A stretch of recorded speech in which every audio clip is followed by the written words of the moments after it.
أنفسنا ومن سيئات أعمالنا من يهد الله فلا مضل له ومن يضلل فلا هادي له أشهد أن لا إله إلا الله وحده لا شريك له وأشهد أن محمدا عبده ورسوله اللهم صل على سيدنا محمد وعلى آله وأصحابه أجمعين يا أيها الذين آمنوا اتقوا الله حق تقاته ولا تموتن إلا وأنتم مسلمون يا أيها الناس اتقوا ربكم الذي خلقكم من نفس واحدة خلق منها زوجها وبث منهما رجالا كثيرا ونساء واتقوا الله الذي تساءلون به والأرحام إن الله كان عليكم رقيبا يا أيها الذين آمنوا اتقوا الله وقولوا قولا سديدا يصلح لكم أعمالكم ويغفر لكم ذنوبكم ومن يطع الله ورسوله فقد فاز فوزا عظيما أما بعد. Bapak Ibu sekalian, jamaah salat subuh yang dirahmati Allah, kita sangat bersyukur di hari ini Allah memberikan karunia yang sangat melimpah kepada kita. Saat kita terbangun dari tidur kita, kemudian kita membaca doa yang memang diajarkan oleh Rasulullah. Alhamdulillahilladzi ahyana ba'dama amatana wa ilaihin nusyur. Kita bersyukur kepada Allah yang masih memberikan kepada kita kesempatan ahyana, kita dihidupkan kembali, menghirup udara segar, sehingga ini adalah kesempatan emas yang Allah berikan kepada kita untuk mengumpulkan sekian banyak bekal-bekal yang akan kita bawa menuju perjalanan akhirat. Karena jamaah sekalian, semua di antara kita mau tidak mau, suka atau tidak suka, siap ataupun belum siap, suatu saat akan dipanggil oleh Allah. Sebagaimana yang kita telah melihat orang-orang yang berada di kiri kanan kita, sahabat kita, keluarga kita, orang-orang terdekat kita, yang mungkin dalam beberapa waktu yang lalu dipanggil oleh Allah. Sebagaimana yang kemarin kami mendapatkan satu pengalaman berharga dari Allah ketika menyuguhkan satu pemandangan orang yang lebih muda, kemudian Allah memanggil terlebih dahulu. Baru saja kemarin saya mengalami, alhamdulillah juga saya diberikan kesempatan untuk ikut mensolatkan, yang kemudian posisi saudaranya sekarang ada di Madinah, sehingga saya mewakili sebagai keluarganya kemarin menyampaikan kepada masyarakat sekitar. Ini pengalaman berharga. Ternyata ketika Allah menginginkan seseorang untuk dipanggilnya, maka kemudian Allah mengutus malaikat maut untuk mencabut nyawanya, tidak menunggu orang itu harus tua terlebih dahulu. Terkadang orang yang lebih muda daripada kita Allah panggil duluan, dan itu bukan satu dua orang, sekian banyak kita pernah melihat dan mengalaminya. Maka yang terpenting pesan Allah dalam Al-Quran, jamaah sekalian, wa tazawwadu fa inna khairaz zadi taqwa. Dan berbekallah kalian, dan sebaik-baik bekal itu adalah takwa kita. Amal soleh yang kita lakukan seperti inilah. Kita sholat subuh berjamaah, kita kemudian duduk mendengarkan tausiah, mau'idhah hasanah, Al-Quran dibacakan, hadis disampaikan, kemudian silaturahim kita kepada orang-orang yang ada di sekitar kita. Sesungguhnya ini adalah amal soleh yang nanti akan banyak membantu kita saat di akhirat kelak, selesai akhir hayat kita. Maka jamaah sekalian, istiqomah. Jangan bosan-bosan untuk mendatangi rumahnya Allah, masjid ini. Di sini kita sholat wajib, di sini kita sholat sunnah, di sini kita ketemu orang-orang yang soleh, di sini kita mendengarkan nasihat. Maka sesungguhnya insya Allah ahlul masjid, orang yang suka datang ke masjid, orang yang suka hidupnya disibukkan dengan masjid, maka insya Allah kelak hidup mereka akan dijamin oleh Allah keselamatannya dunia dan akhirat. Amin Allahumma amin. Maka dengan fadilah amal soleh kita berdoa Pak. Mudah-mudahan semua yang hadir di tempat ini, yang saat ini dalam keadaan mungkin ada satu penyakit yang belum sembuh, kita doakan mudah-mudahan Allah memberikan kesembuhan dari penyakit yang beliau hadapi di antara kita yang ada. Yang punya masalah belum kunjung selesai, maka dari fadilah amal soleh kita di hari ini mudah-mudahan Allah membantu menyelesaikan permasalahan yang ia hadapi sebagaimana janjinya, wa may yattaqillaha yaj'al lahu min amrihi yusra.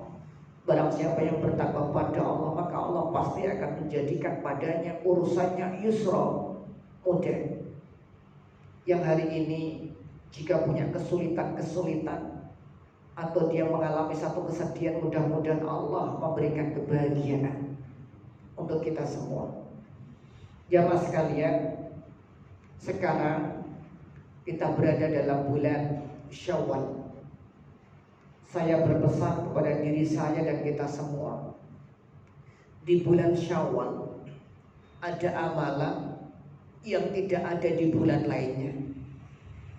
Bulan Syawal ada keutamaan yang tidak ada dalam bulan lainnya, yakni sebagaimana apa yang disampaikan Rasulullah, man shoma Ramadan, barang siapa yang berpuasa di bulan Ramadan, tsumma atba'ahu siyam min Syawal, kemudian ia mengikuti dengan puasa 6 hari di bulan Syawal, karena kasyamin dahr, maka ia seolah-olah berpuasa selama 1 tahun penuh. Maka jamaah sekalian dirahmati Allah, ternyata ada satu amalan yang ada di bulan Syawal. Ketika orang itu berpuasa di bulan Ramadan, kemudian disambung, diikuti, tsumma adbahu siyamin Syawal, maka karena kasyamin dahr, ia seolah-olah puasa selama 1 tahun penuh. Maka Bapak Ibu sekalian, tolong jangan dilewatkan. Syawal masih cukup lama, cukup jika belum ada yang berpuasa mulai besok insya Allah Senin, masih cukup waktunya. Jadi jangan ditinggalkan amalan ini.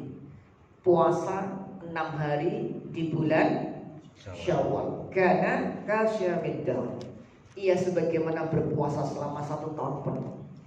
Maka jamaah sekalian, bagi yang sudah selesai, alhamdulillah, mudah-mudahan Allah menerima puasa Syawalnya dan Allah berikan ganjaran dan pahala sebagaimana ia berpuasa 1 tahun penuh. Bagi yang belum selesai, mohon mari sama-sama kita selesaikan agar benar-benar lebih menyempurnakan balasan Allah kepada diri kita dalam bulan Ramadan kemarin. Kita ikuti 6 hari di bulan Syawal.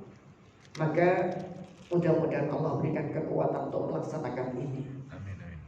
Ada satu hal yang penting Pak, yang harus kita ingat ketika kita dalam bulan Syawal. Sebagaimana yang dijanjikan oleh Allah dan Rasulnya, orang yang berpuasa itu, puasa Ramadan, Allah memberikan janji yang sebenarnya kita sangat membutuhkan janji Allah itu. Yang pertama, man shoma Ramadhana imanan wa ihtisaban ghufira lahu ma taqaddama min dambi. Jika ada orang ketemu bulan Ramadan, di siang harinya ia berpuasa, maka Allah akan mengampuni, menghapusnya dosa-dosanya yang telah lalu. Ketika puasanya imanan wa ihtisaban, dasar puasanya itu karena keimanannya ingin mendapatkan ridho dan pahala dari Allah, maka orang itu akan diampuni dosa-dosanya yang telah lalu. Ghufira lahu ma taqaddama min dambi. di siang hari, Pak. Di malam harinya sama. Man qama ramadhana imanan wa ihtisaban ghufira lahu ma taqaddama min dhanbi. Barang siapa yang qama, berdiri di malam hari melaksanakan sholat tarawih di bulan Ramadan, maka dosanya akan diampuni oleh Allah, dosanya akan dihapus oleh Allah pada yang lalu-lalu dari kesalahan yang pernah ia lakukan. Masya Allah, Pak. Jadi dosa kita ini, Pak, di siang hari dihapus oleh Allah, di malam hari diampuni oleh Allah. Makanya kenapa ada istilah namanya Idul Fitri. Apa artinya? Idul Fitri itu artinya kembali kepada fitrah atau kesucian. Maka orang ketika selepas bulan Ramadan, Allah menghapus segala dosa-dosa yang pernah ia lakukan di masa yang lalu. Maka Masya Allah, beruntunglah orang yang meninggal dalam keadaan beramal soleh saat bulan Ramadan. Beruntunglah orang yang meninggal ketika di bulan Syawal, ketika ia beramal soleh, maka dosanya telah bersih. Insya Allah itu husnul khotimah. Namun jamaah sekalian, ada hal yang harus kita perhatikan. Dosa-dosa yang diampuni oleh Allah. Ketika Rasulullah mengatakan ghufira lahu ma taqaddama min dhanbi, ini adalah dosa-dosa yang langsung dilakukan kepada Allah.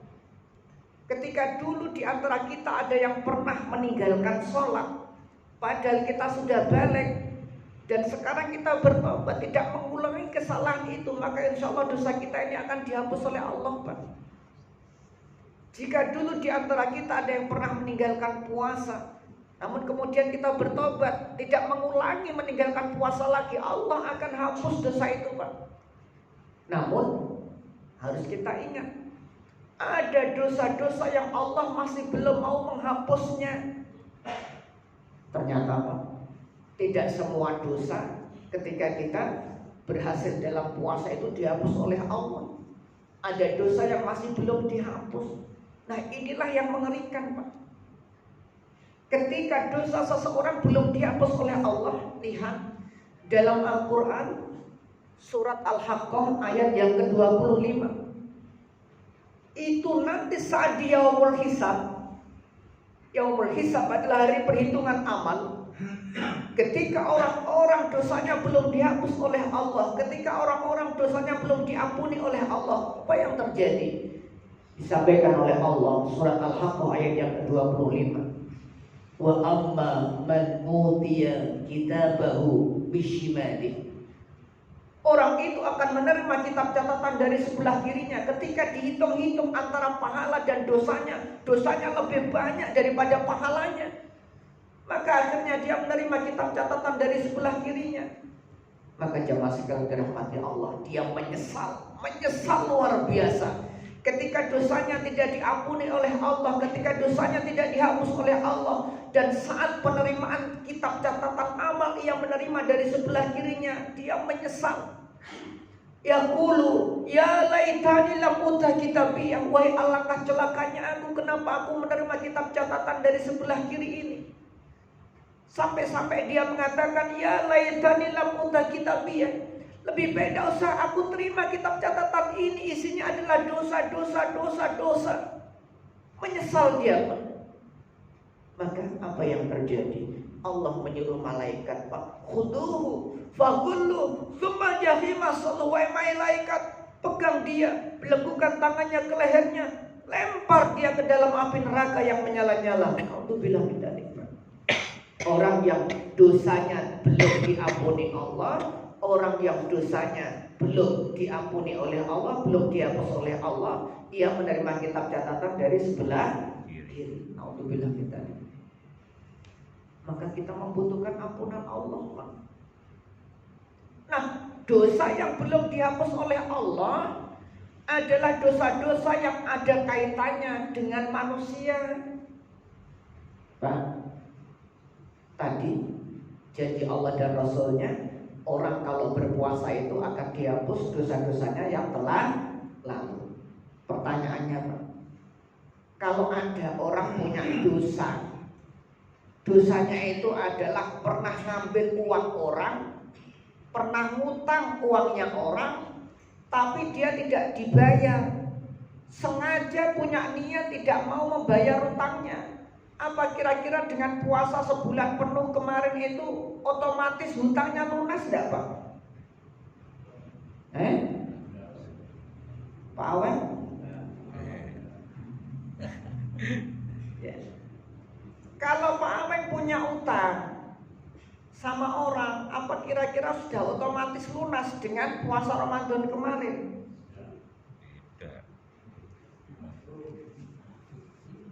Nah, inilah yang bahaya.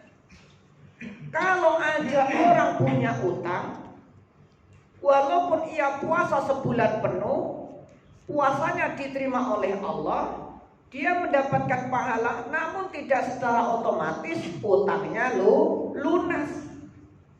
Masih belum diampuni dosa yang punya niat tidak membayar hutang. Dan yang lebih mengerikan lagi, Pak, orang yang dengan sengaja punya niat tidak mau membayar hutangnya, ini termasuk salah satu dosa yang membuat ia bangkrut ketika di akhirat, Pak. Alhamdulillah. Penyebab seseorang dilemparkan ke neraka adalah orang yang sengaja tidak mau membayar hutangnya.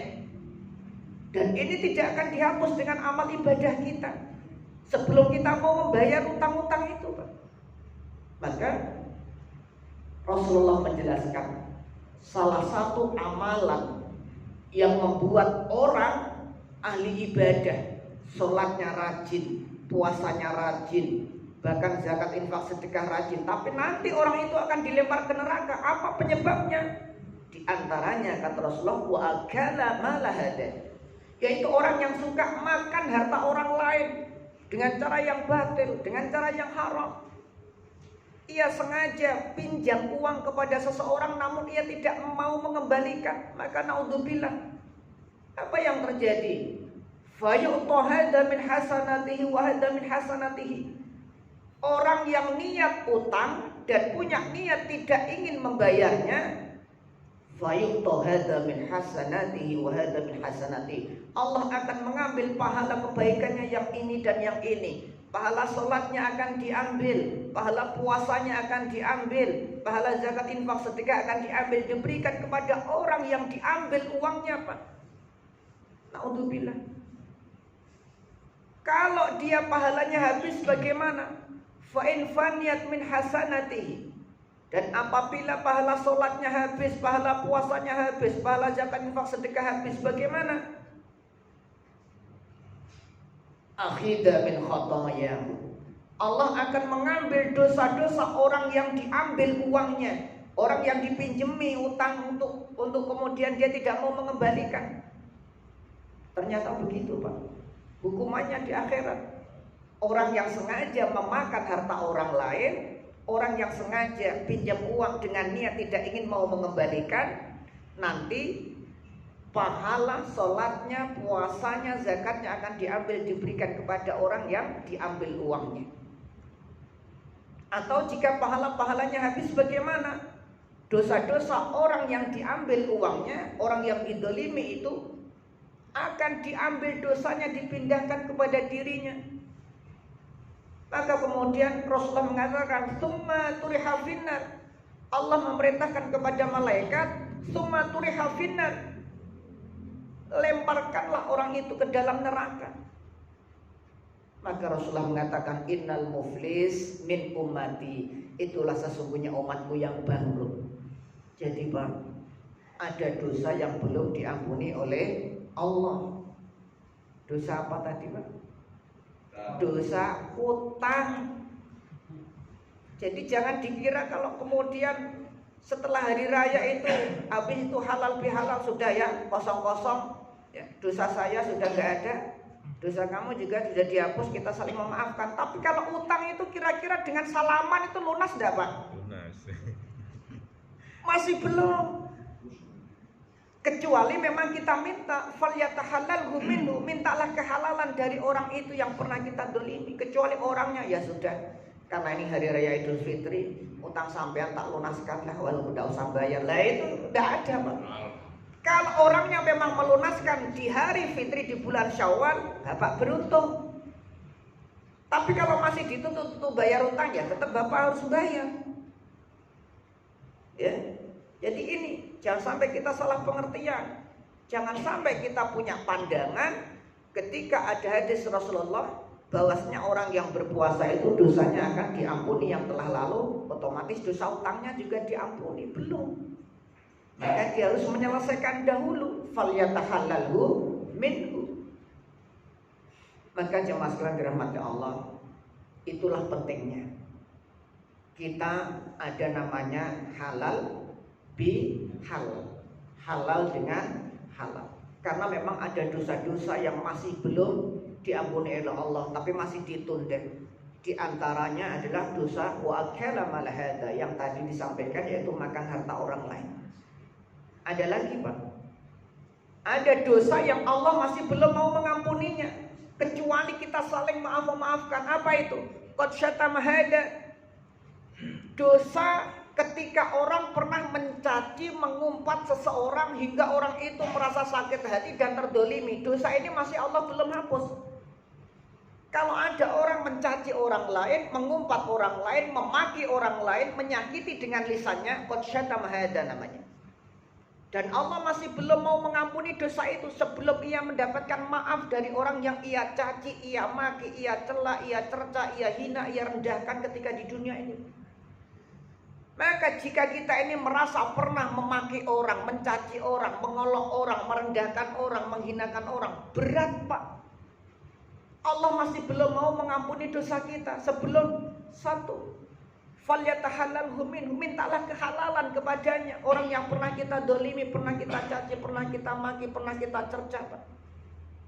Maka pentingnya halal bihalal. Ini kira-kira yang hadir ini sudah saling berjabatan tangan semua atau belum?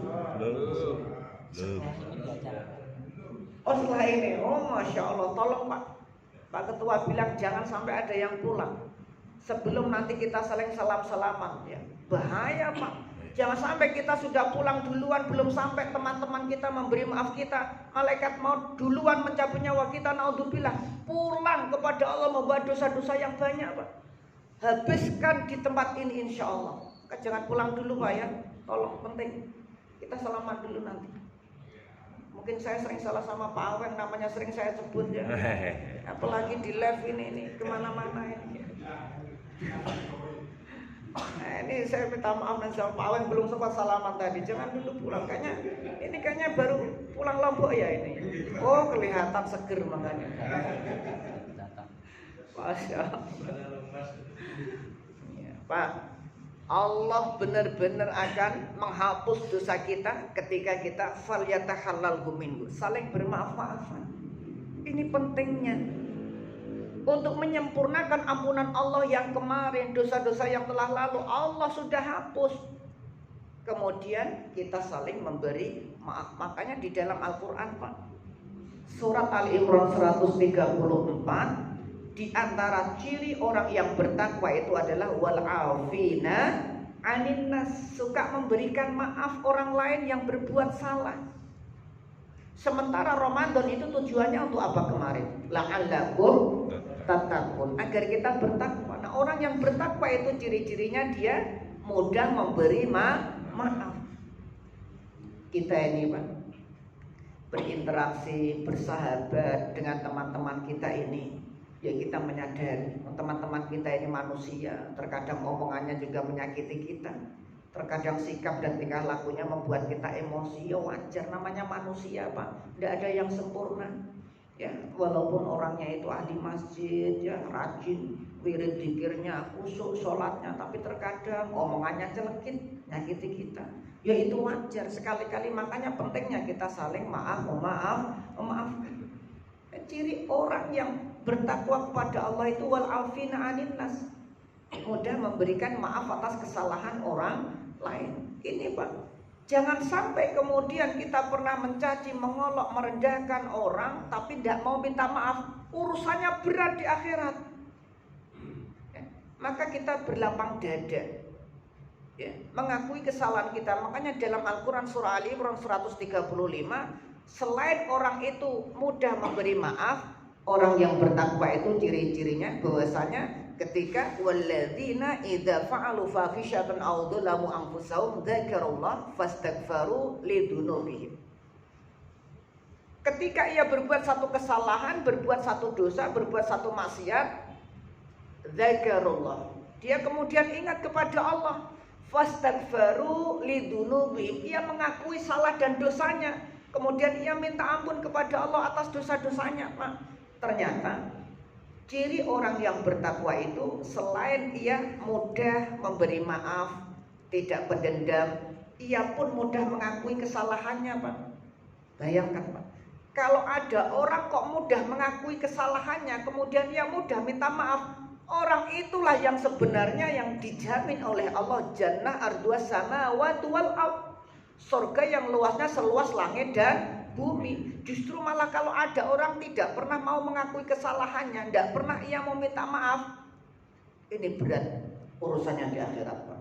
Makanya Allah sampaikan orang yang bertakwa itu ciri-cirinya ketika ia berbuat satu dosa dan maksiat, ketika ia berbuat kesalahan, fastaghfaru lidzunubihim, ia mudah untuk mengakui kesalahannya, mudah untuk minta maaf. Kalau bertengkar sama istri, kira-kira yang minta maaf bapak duluan atau istri duluan? Bapak duluan. Bapak duluan. Ini yang luar biasa. Jangan sampai istrinya merasa benar, bapak merasa benar. Mana yang duluan kira-kira datang untuk minta maaf? Bapak duluan. Kalau ada dua orang yang bertengkar, Pak, ini ternyata Allah mengangkat dan meninggikan derajat salah satu orang yang bertengkar, Pak. Kalau ingin mendapatkan keutamaan, amalkan ini. Ternyata ada keutamaan yang Allah berikan kepada dua orang yang bertengkar. Bertengkar dulu, Pak, berarti, Pak. Siapa orang yang diberikan keutamaan? Kata Rasulullah, alladzi yabda bisalam. Kalau ada dua orang yang bertengkar, kemudian di antara salah satunya alladzi yabda bisalam, lebih dahulu mengajak berbuat baik, mengajak dia islah, mengajak ia berdamai dengan mengucapkan salam, wa khairuhuma, itulah orang yang terbaik daripada keduanya. Ternyata, Pak, dari hadis ini orang yang minta maaf duluan itu lebih baik di sisi Allah ketimbang orang yang Beri maaf. ya, ketimbang orang yang menahan dirinya tidak mau berdamai. Jadi kalau orang bertengkar, yang duluan mengajak berdamai itu orang yang lebih disukai Allah, lebih dicintai Allah. Maka ini ada ibu-ibu ya. Ada. Ibu-ibu, ketika ibu-ibu bertengkar dengan suaminya, kemudian suaminya yang minta maaf duluan, berarti ibu kalah. Jangan berbangga kalau suaminya minta maaf duluan, karena Rasulullah mengatakan orang yang lebih baik di antara dua orang yang bertengkar adalah wa khairuhuma alladzi yabda bisalam, orang yang pertama sekali mengajak berdamai dengan mengucapkan salam. Silahkan bertengkar, Pak, silahkan mau berapa kali sehari bertengkar gak apa-apa, tapi satu syaratnya, upayakan bapak duluan yang meminta maaf, upayakan bapak duluan yang ngajak berdamai. Nah, kalau dua-duanya punya ilmu ini kan luar biasa. Istrinya punya ilmu ini, suaminya punya ilmu ini. Berarti.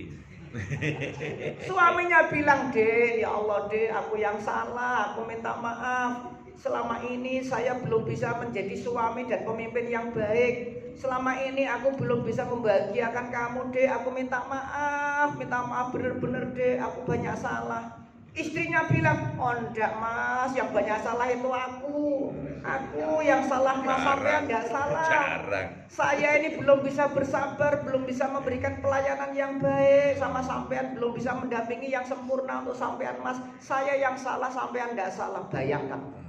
Dan kalau suami seperti ini, istri seperti ini, aman dunia, Pak. Aman. Suaminya bilang seperti itu, "Oh enggak, Dek, saya yang salah." Istrinya juga bilang, "Oh enggak, Mas, sampai enggak salah, saya yang salah." Keruntel jadi punya anak lagi. Akhirnya seperti itu. Loh, damai, Pak. Makanya orang yang rukun itu biasanya di antara ciri-cirinya anaknya banyak. Ini anaknya di antara yang hadir ini ada yang 7 enggak? Tolong angkat tangan yang anaknya 7, Pak. Belum ada. Belum ada. Mudah-mudahan nanti yang hadir ini diberikan keturunan yang soleh-soleh.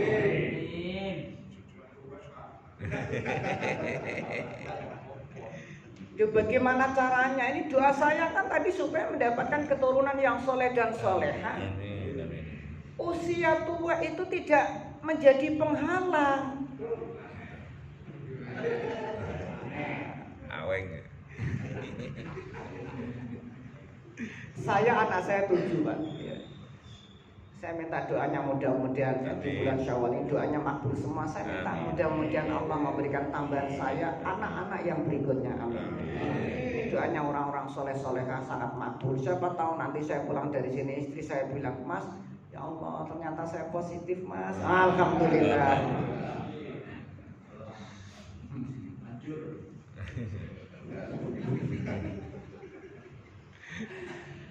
Silahkan, Pak. Loh, ternyata orang bertengkar kalau punya ilmunya malah menjadi keutamaan. Loh, kalau bertengkar terus-menerus gak tahu ilmunya, bahaya, Pak. Dosa mengalir terus-menerus. Orang bertengkar tahu ilmunya bagaimana. Kalau dia duluan datang mengajak berdamai, itu orang yang utama. Jadi jangan dikira orang yang didatangi kemudian orang lain minta maaf itu dia merasa berbangga, itu malah terkadang menjadi sombong, Pak. Kalau ada seorang suami, istrinya datang, Mas, saya minta maaf ya Mas, saya salah. Kamu udah tak bilang, kamu dari kemarin yang salahin. Itu dah. Gak boleh seperti itu. Kita harus tadi itu merantik. Kalau dua-dua dalam rumah tangga punya ilmunya, dia mengetahui hadis tentang alladzi yabda bisalam. Suaminya tahu, istrinya tahu, Masya Allah. Yang membuat rumah itu terasa sempit itu sebenarnya apa, Pak? Karena pertengkaran yang terus-menerus. Kalau ada kasur, Pak, ukurannya 4 meter kali 4 meter, cuma 2 orang di situ. Kalau bertengkar, Pak, sempit kasur itu, Pak. Istrinya di pinggir pojok kiri, suaminya di pinggir pojok kanan. Yang di tengah-tengah siapa kira-kira? Setan. Sempit kelihatannya. Kenapa? Karena nggak rukun. Tapi orang kalau rukun, Pak, jangankan kasur yang ukurannya 4 kali 4 loh, kasur setengah meter aja loh cukup, Pak. Istrinya bilang, loh Mas, kasurnya kok cuma setengah meter, nggak cukup. Cukup, Dik. Gimana caranya? Gampang, kayak kemarin itu loh. Orang kalau rukun itu, Pak, segala sesuatunya jadi mudah, dimudahkan, jadi indah. Makanya rukun loh. Sama kalau kita ini rukun dengan teman-teman kita di masjid ini, Pak. Masya Allah, ada teman kita nggak ada datang subuh itu dicari, ya. Pak Afan ini kalau nggak ada sekali di sini kira-kira dicari enggak, Pak? Cari. Biasanya Pak Afan kalau akad subuh ini ada, loh kok nggak ada, dicari, Pak, karena rindu. Kalau orang dengan kehadiran kita itu istilahnya benar-benar kita dirindukan, kita berhasil, Pak, dalam pergaulan kita. Kalau kita nggak ada sekali 2 kali nggak ada di masjid, orang kok mencari kita, tanya kita, apalagi ada yang WA telepon kita, itu berarti kita ini berhasil, Pak. Berarti kita ini dinanti orang, dirindukan orang, Pak. Tapi kalau kita ini bergaul di masyarakat, kita nggak ada orang, nggak ada yang nanya, kita nggak ada orang, nggak ada yang mencari, nggak ada yang WA, nggak ada nelpon. Bahkan malah kalau kita nggak ada orang seneng, alhamdulillah dia nggak ada. Nah ini malah masalah berarti. Pergaulannya gagal di masyarakat. Kita ini ada di suatu tempat, upayakan dirindukan orang, memberikan solusi, bukan membebani. Ini diamalkan, Pak, ya, kalau di sini, Pak, ya. Saling bertanya, ya. Saling bertanya, Pak. Luar biasanya. Kita ini kalau rukun, damai, Pak, luas jadinya. Tapi kalau nggak rukun, nggak damai, Pak. Ada musuhnya berdiri di pintu situ, dia nggak jadi keluar, Pak. Ya. Ada penyakit satu depan pintu, padahal saya mau keluar ini, nggak jadi, Pak, dia tersiksa terus, mau keluar nggak bisa, atau mau masuk nggak bisa.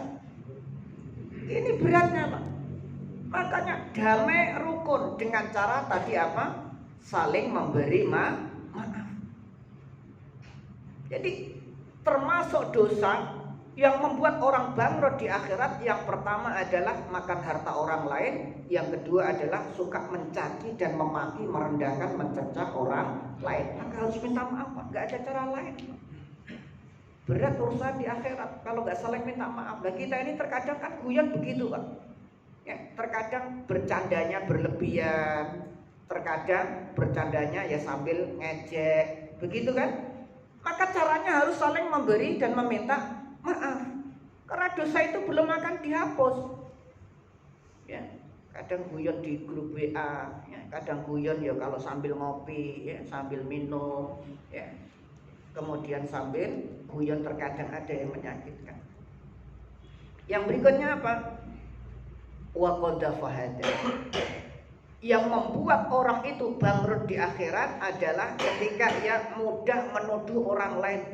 Ini dosa yang belum diampuni oleh Allah. Kalau ada orang menuduh orang lain berbuat satu keburukan dan kemaksiatan, sementara orang itu tidak melakukan, maka ini dosa. Bahasanya lain adalah memfitnah. Maka dosa menuduh orang, dosa memfitnah orang ini belum diampuni oleh Allah sebelum ia minta maaf kepada orang yang dituduh, Pak. Maka kita ini terkadang tidak tahu, tidak sengaja menuduh orang lain, tidak sengaja memfitnah orang lain. Satu-satunya jalan falyatahallalhu minhu, kita saling memberi kehalalan, meminta kehalalan, Pak, saling meminta maaf, Pak. Ya. Apalagi yang berikutnya adalah wasyafahadda mahada, yang membuat orang bangkrut di akhirat. Dosa-dosanya orang yang pernah didolimi akan dipindahkan kepada dia, atau pahala dia akan diambil orang yang didolimi adalah orang yang membunuh orang. Mungkin kalau ini tidak, ya, orang yang menumpahkan darah orang lain.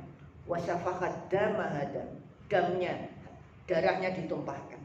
Yang terakhir, Pak, yang kelima, wadurobahada, ternyata dosa yang masih belum diampuni oleh Allah yang membuat bangkrut di akhirat adalah orang yang suka berbuat kasar, memukul, menendang orang lain. Maka dalam rumah tangga kalau ada seorang suami suka mukul istrinya, maka suami itu akan susah masuk surga sebelum dapat maaf dari istrinya. Makanya, Pak, bisa jadi ada seorang suami tertinggal di neraka, istrinya duluan masuk surga. Kenapa? Karena ketika di dunia ia KDRT, istrinya dipukul, istrinya ditendang, istrinya dibanting, ya. Kenapa? Artinya dosa-dosa istrinya akan dipindah kepada dia, pahala dia akan dipindah kepada suaminya, kepada istrinya. Namun juga sebaliknya, ada seorang istri yang nanti bisa jadi ia tertinggal di neraka, suaminya duluan masuk surga. Kenapa? Yang pertama tadi itu, qad syatamahada. Suami dicaci, dicerca, dicemooh, direndahkan, dihina. Maka bisa jadi kemudian suaminya mengambil pahala-pahalanya, dosa suaminya dipindahkan kepada istrinya, suaminya masuk surga duluan. Makanya supaya satu sama lain bisa masuk surga secara bersama-sama, jalan keluarnya adalah saling memberi dan meminta maaf. Mudah-mudahan yang manfaatnya. Amin. Sekali lagi mohon tolong jangan sampai kita lewatkan. Kita saling memberikan kehalalan untuk menyempurnakan ampunan Allah, sehingga benar-benar kita Idul Fitri kembali kepada bersih. Dosa kita kepada Allah, Allah hapuskan. Dosa kita sama manusia juga Allah akan mengampuni. Terima kasih. Assalamualaikum warahmatullahi wabarakatuh. Selanjutnya pertanyaan datang dari Bapak Ketua Gubernur Masjid. Assalamualaikum warahmatullahi wabarakatuh. Waalaikumsalam. Pada kesempatan pagi ini izinkan saya menyampaikan dua hal. Yang pertama, setelah kegiatan kajian pada pagi ini, kita langsung melaksanakan berjabat tangan antara kita dengan niat saling memaafkan. Itu yang pertama. Yang kedua, kepada seluruh jemaah dan panitia kepanitiaan kegiatan Ramadan yang telah berlalu yang beberapa waktu yang lalu. Pada kesempatan pagi hari ini saya sebagai ketua menyampaikan ucapan terima kasih atas sumbangsi